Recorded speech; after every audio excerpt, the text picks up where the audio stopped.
Hello, thank you. I'm glad to be here. I want to address something Tom just said, which is, in fact, that woke is supposed to advance equity in Europe. So here's the definition of equity, and see if it sounds like a definition of anything else you've ever heard of. The definition of equity comes from the public administration literature. It was written by a man named George Frederickson.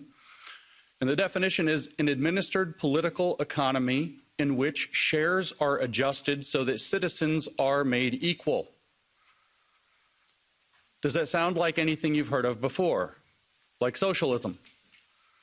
They're going to administer an economy to make shares equal. The only difference between equity and socialism is the type of property that they redistribute, the type of shares. They're going to redistribute social and cultural capital in addition to economic and material capital. And so this is my thesis when we say, what is woke? Woke is Maoism with American characteristics, if I might borrow from Mao himself, who said that his philosophy was Marxism, Leninism with Chinese characteristics, which means woke is Marxism. And it's a very provocative statement. It's something you will certainly hear it is not, that it is different. And the professors and the philosophers will spend a large amount of time explaining to you why. No, it's about economics when it's Marxism. This is social, this is cultural, this is different. It's not different. I need you to think biologically for one moment, and I don't mean about your bodies. We could do that. That's a different topic. I want you to think how we organize plants and animals when we study them. They're species, but above species there are the genus of the animals. So you think like the cats, all the cats, but you have tigers, you have lions, you have house cats, you have whatever, leopards, many different kinds of cats. If we think of Marxism as a genus of ideological thought, then classical economic Marxism is a species, radical feminism is a species in this same genus, critical race theory is a species in this genus, queer theory is a species in this genus, post-colonial theory that's plaguing Europe is a species in this genus, and they have something that binds them together called intersectionality that makes them treated as if they are all one thing. But the logic is Marxist, and I want to convince you of that, because Marx had a very simple proposition, but we get lost. We think that Marx was talking about economics because he often talked about economics. He wrote a book called Capital. It's a very famous book. And we think, well, this is about economic theory. But this isn't true. It's only true on the surface. If we go below the surface, what Marx was talking about was something different. We know what Marx's hypothesis was that we must seize the means of production if we're going to bring socialism to the nations, to the world. We have to seize the means of production. So we have to ask, what does he mean? And if we think that it's about capital, then we miss what he means. If you think it's about the means of production in the factory with a hammer and the means of production in the field with a sickle, then you miss what it means. Because Marx explained what makes human beings special in his earlier writings. And what makes human beings special is that man is a being that is incomplete and knows that he is incomplete. He is a man whose true nature has been forgotten to him, which is social being. He is a socialist at heart who doesn't realize it. And the reason he doesn't realize it is because of the economic conditions operating as the means of construction or production, not just of the economy, but of him, but of man, of society, and particularly of history. Marx said that he had the first scientific study of history. How was history produced? By man, doing man's activity, and man's key activity was economic activity, as he saw it. And so economic production doesn't just produce the goods and services of the economy, it produces society itself. And society, in turn, produces man. He called this the inversion of praxis.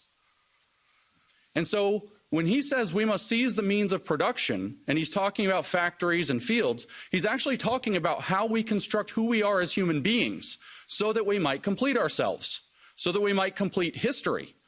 And at the end of history, mankind will remember that he is a social being and we will have a socialist society, a perfect communism that transcends private property, is how he put it.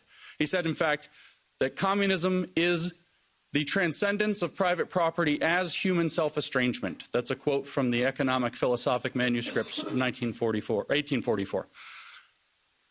So Marx was interested in controlling, or understanding and controlling, how man produces himself. And he writes about this exclusively in the 1840s, very deeply.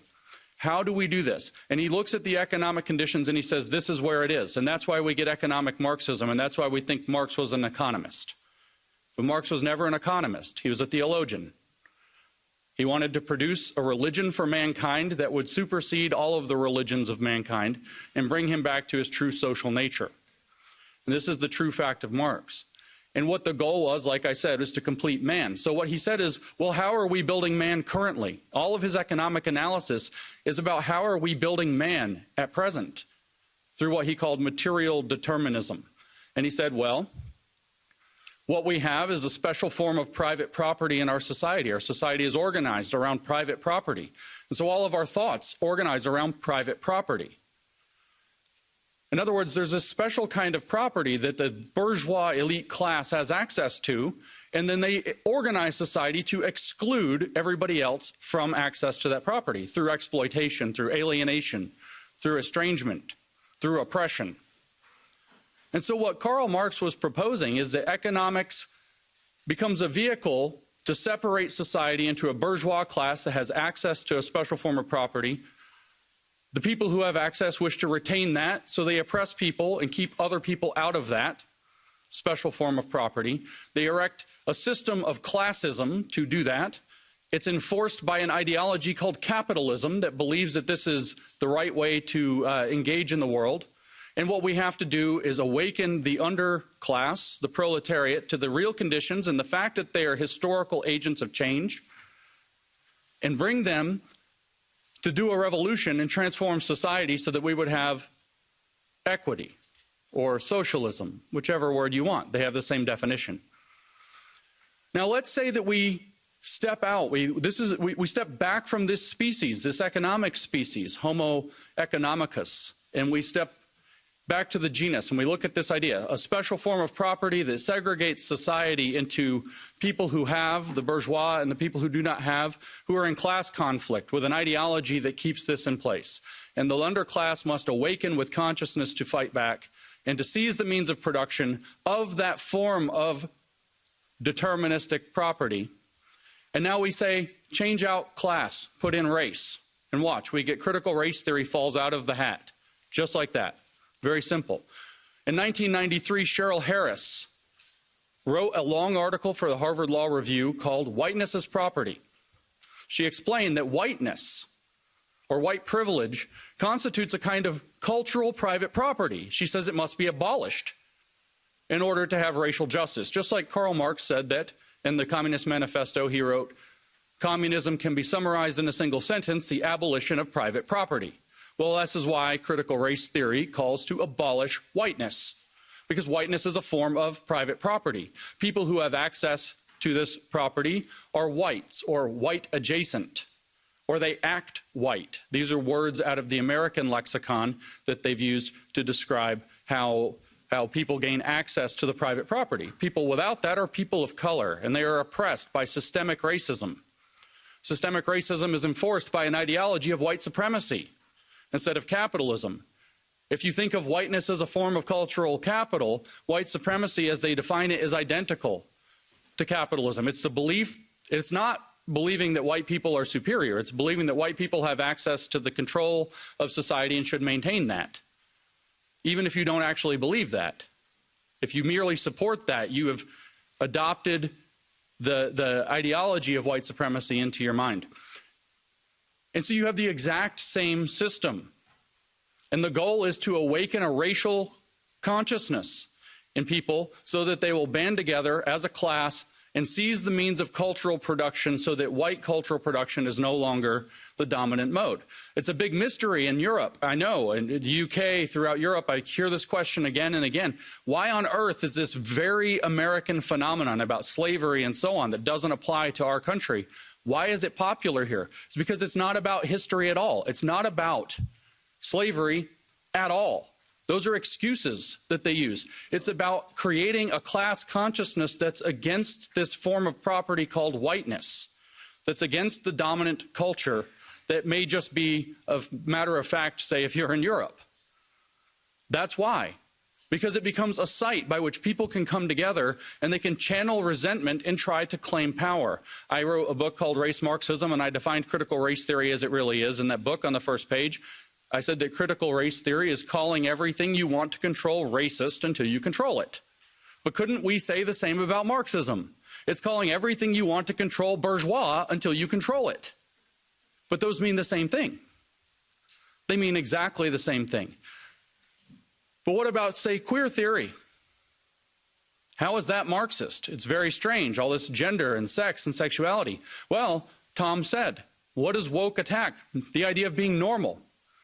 Well, the queer theory thinks that there are certain people who get to set the norms of society. They are privileged. They call themselves normal. They say this is normal. It's normal to consider yourself a man and look like a man and act like a man and dress like a man and eat meat like a man. And then there are women that should be feminine and pretty and all these things. And so they get to define what's normal. They're heterosexuals, so they get to define the heterosexuality as normal and other sexualities are abnormal. And so you have a conflict across this cultural property of who gets to be considered normal and who is a pervert or a freak or some other term that gets used in their literature. But technically, who is a queer, which sounds like a slur, but they adopted it and it's a technical academic term now. It means an identity without an essence, by the way, an identity that is strictly oppositional to the concept of the normal, as defined by queer theorist David Halperin in his 1995 book, Saint Foucault, Toward a Gay Hagiography. I didn't make that up. I'm not extrapolating. So you see, queer theory is just another species of the genus of Marxism. What about post-colonial theory, which is plaguing Europe, thanks to Frantz Fanon and his biggest European fan, Jean-Paul Sartre? What about this? Well, it's the same. You have the West as the oppressor. They have access to the material and cultural wealth of the world because they've decided their culture is the default and have gone and colonized the world to bring culture to the world, as they say. And so the oppressed, the natives around the world, the people have to band together, and their activity is going to be called decolonization. They have to remove every aspect of Western culture. So when they come to Belgium or they come to France or they come to the United States and they say we're going to decolonize the curriculum, or they go to the UK and say we're going to decolonize Shakespeare, this is what they mean. We're going to remove the cultural significance of your cultural artifacts because those cultural artifacts themselves are oppressive to us. This is the same system. It's another species in the exact same genus, and that genus is Marxism, which is a way of thinking about the world. And the goal is always to seize the means of control of the production of man and history and society. Marx merely believed it was through economic means. Now it's through socio-cultural means. The evolution into this sometimes called Western Marxism began in the 1920s. We had a Russian Revolution in 1917, and this did not happen in Europe. And the Marxists in Europe were confused. And so Antonio Gramsci sat down and wrote out some things. And George Lukács sat down and wrote History and Class Consciousness after the failure of the revolution in Hungary. And they wrote what became cultural Marxism. The idea that we have to enter the cultural institutions in order to change them from within, because Western culture has something about it that's repelling socialism. So we have to go inside and change the culture to make it socialist. Now, you aren't allowed to talk about cultural Marxism now. They've categorized this as a conspiracy theory.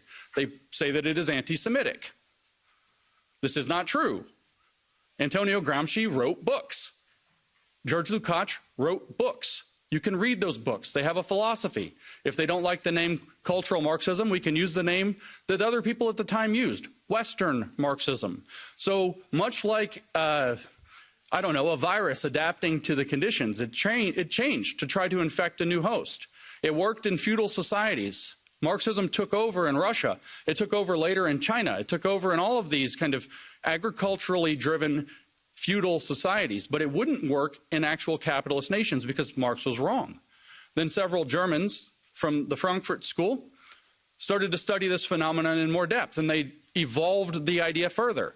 They evolved the idea into what's called critical Marxism. They developed what's called the critical theory.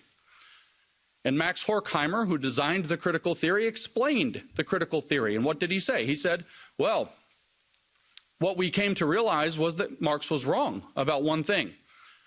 Capitalism does not immiserate the worker. It allows him to build a better life. So I developed the critical theory because it is not possible to articulate the vision of a good society on the terms of the existing society. So critical Marxism criticizes the entirety of the existing society.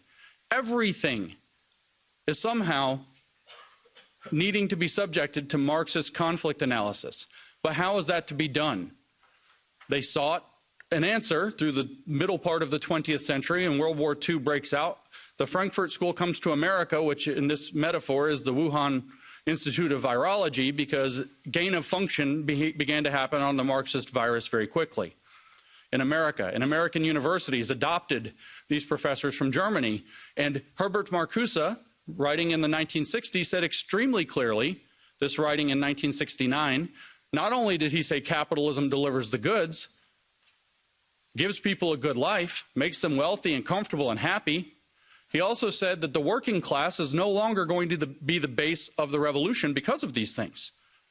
In other words, we don't have to be responsible to the working class anymore, which opens up the ability for Marxists who are seeking power to make friends with the corporations. The bosses are no longer the enemy, they're an opportunity. Because the working class is irrelevant. He said the energy is somewhere else. He said it's in the racial minorities, the sexual minorities, the feminists, the outsiders. That's who, he said, have the energy for a Marxist revolution in the West, not the working class. And so Marxism was able to evolve to abandon the working class. And so what did they do? Well, all they had studied for 30 years was what they called the culture industry. An industry that commodifies and packages culture and sells it back to people. So supposedly stripped of what it actually is, empty, abstract now. And so what, of course, did they do? They seized the means of production of the culture industry, because that's what they do.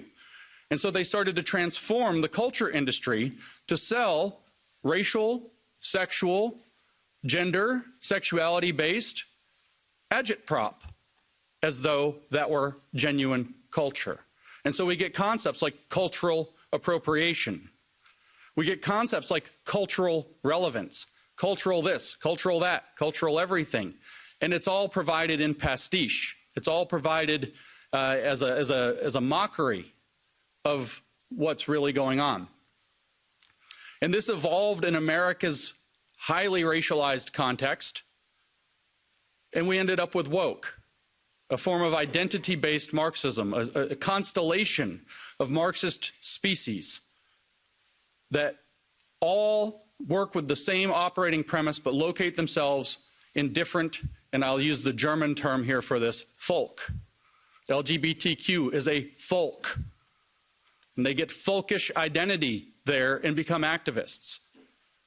The black community is a folk. How do I know? That's what W.E.B. Du Bois said it would be when he laid down the foundations that became critical race theory later. They think of themselves as nations. Don't they all have flags? Don't they put them on your buildings like colonizers? Don't they hang them in your streets? They think of themselves as occupying nations, but they see themselves as bound together, just like the various colonized nations around the world, in seeking liberation from Western civilization. And so we end up with Western Marxism taking many forms, but with one overarching approach. And the approach that they use, I started off by saying, is Maoist, not merely Marxist. Now you know the theory is Marx. It's just evolved into different species to attack the West at its weakest points, through our tolerance, through our acceptance, through our openness, through our generosity, through our best traits, actually. The things that we should be proud of being, the things that we are proud of being. But Mao Zedong knew how to use identity politics. I don't know how you study in Europe, but in America we have very red-washed education, as we might say. The communists have stripped out all education about communism entirely. You don't learn about it in America at all. So we don't learn anything about Mao. And maybe you don't know this, but I tell this to American audiences and they're shocked. Mao used identity politics. He created 10 identities in China. 5, he labeled red for communist. 5, he labeled black for fascist. And he categorized people into these identity categories. What they are doesn't really matter. Of course, they were communists. They were things like landlord and rich farmer and things like this. Right-winger is a bad category in and of itself, by the way. Conservative, all of them, bad. Bad influences, that's another one. You could be a bad influence for just thinking the wrong thing or saying the wrong thing at any time, or because the government decides it doesn't like you. These are the bad categories. And if you have a bad category, very importantly, your children have a bad category by default. So they create a social pressure for your children to identify as revolutionaries, at which point they get a red identity, a communist identity, a good identity. And they get rewarded for it. And the youth led the revolution in China because Mao did this, identity politics through the children in the schools. This should feel very uncomfortable to you. Because here we have, at least in the United States, we tell our children being white is bad. Being white is oppressive. You automatically hurt people of other races by your very existence. But by the way, if you become queer, we'll celebrate you. And you can create a radical army of people who identify as gender minorities and sexual minorities at 7 years old. You can lead them into paths of puberty blockers and transition, medical transition, which of course Big Pharma profits off of. At 7 years old, behind their parents' back. There's a reason for this. It's the same program that Mao Zedong used to radicalize the youth in China. The only thing different is the identity categories have shifted. It's Maoist cultural revolution with American characteristics, and it's being exported to Europe. And just like how critical race theory has come to Europe, even though it doesn't make sense, it will come to Europe, whether it makes sense or not, and you will have a cultural revolution here too. You guys even had a kind of offshoot one in 2020. George Floyd dies in Minnesota, which has nothing to do with you. And you guys have statues coming down in Europe. Total nonsense. It doesn't matter though. The point is to destroy Western civilization from within, using Maoist techniques. One last point about Mao to kind of drive that point home. Mao said in 1942 that his formula to transform China was called unity, criticism, unity. First, you try to create the desire for unity. Then you criticize people for not living up to that. Then you bring them into unity under a new standard. Does that feel like what you're being put through? But the words are different. We use words like inclusion and belonging. We'll have a place where everybody feels like they belong. We just want to have an inclusive space. But unfortunately, you have racist ideas, and you have to criticize we have to criticize you for those. You need to criticize yourself for those. You need to go study shuishi in Mandarin, exactly like Mao said. And then we can bring you into unity under a new standard, which Mao called socialist discipline, which we in the West would not buy. We call it in the West inclusion. And so we have this new program, and within inclusion we have, or above inclusion actually, we have sustainability. We have a sustainable and inclusive future. I see the Agenda 2030 here with an X over it. The sustainable and inclusive future is the new socialist standard, that we will have freedom under socialist discipline. And Mao said the way that that will work is through what he called democratic centralism. We call that stakeholder capitalism.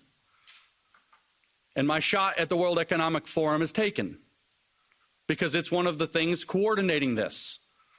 My shot at the United Nations is taken because it's one of the things that's coordinating this. So woke is Marxism. It's advancing through Maoist cultural revolution. It's using Americanized identity categories. And while some of those will not work in Europe, I guarantee you the colonial aspect will. They will find your weakness. They will adapt the theory to fit because it's like a virus that will evolve to its host. And Europe is at great risk. Now, the last thing I'll mention is this risk is twofold. When you endure Marxist provocation, Marxist strategy is always of the same type. It's called middle-level violence. They don't come at you with full-blown Bolshevik assault very often. It's middle-level violence. They provoke, which means if you give in and you do like Jean-Paul Sartre said in his foreword to The Wretched of the Earth by Frantz Fanon, the post-colonial book, he said, the violence is coming, so Europe's best bet is to give it away so that they don't kill you. They'll murder you and take it, or maybe you can give it away, give your culture away, give your countries away, and they'll let you live. They're coming for you. And this is what Europe needs to learn. That's what he says in the foreword of Wretched of the Earth. You can read it for yourself, probably in the original French that I can't read. And I think that's the path Europe has followed. So you can give away, that's one side, because they provoke at the middle. Or you can react and overreact, which sadly Europe has had a rough history in the last century with overreactions. And if you overreact, what will they do? They will weaponize your overreaction for a century, forever, and gain moral authority so that you end up having to give it away later anyway. So you have to stand firm in your principles, but you have to do so cleverly. You have to do so understanding that you're being provoked, which means you don't react as the provocateur wants you to react. You have to outsmart them, which is not possible unless you know the diagnosis of your problem. It's a Polish proverb, never attempt to cure what you don't understand. Woke is Marxism, evolved to attack the West. If you don't understand that, you will not act correctly. You will not cure it, and it will conquer your countries. It will conquer all of Europe, and we will have a very, very long, sustainable, and inclusive future with absolutely no freedom. Because the goal is to make us into what they call global citizens. Have you heard this term? This term is nonsense. There's no global sovereign, so there is no global citizenship. There's no relationship because there's no ruler. And we don't want a ruler of the globe. It's a nonsense term. But they tell you, if you actually read their literature, what is a global citizen? It's somebody, I kid you not, I make no joke. They say this themselves. It's somebody who supports the 17 Sustainable Development Goals of the United Nations Agenda 2030. That's a global citizen. And they say, what are the rights of a global citizen? This is in a book about global citizenship education published 2 years ago. What are the rights of a global citizen? And the answer, one paragraph later, is we're not that interested in rights with global citizenship. It's more about global responsibilities. In other words, slavery. This is a pivotal moment in the history of the Western world. The model that they are pushing us toward, using the means and mechanisms of that place, is the model we see in China. If you want to know what your future looks like if we don't stop the woke, look at China. Look at the social credit system. Look at the oppression. Look at people disappearing for having the wrong opinions. One of their greatest billionaires, Jack Ma, said the wrong thing about the government and disappeared. A billionaire. If you want to know what the future of Europe and America and the Five Eyes or whatever the countries, it's China. That's the model. So we have to fight back against woke, but to fight back against woke, we have to understand it, and I will close by restating my thesis. Woke as Marxism evolved to take on the West. And it's been very successful so far because we haven't known our enemy. We cannot name our enemy, and I've come here to name our enemy. So thank you for your time and attention and letting me do that.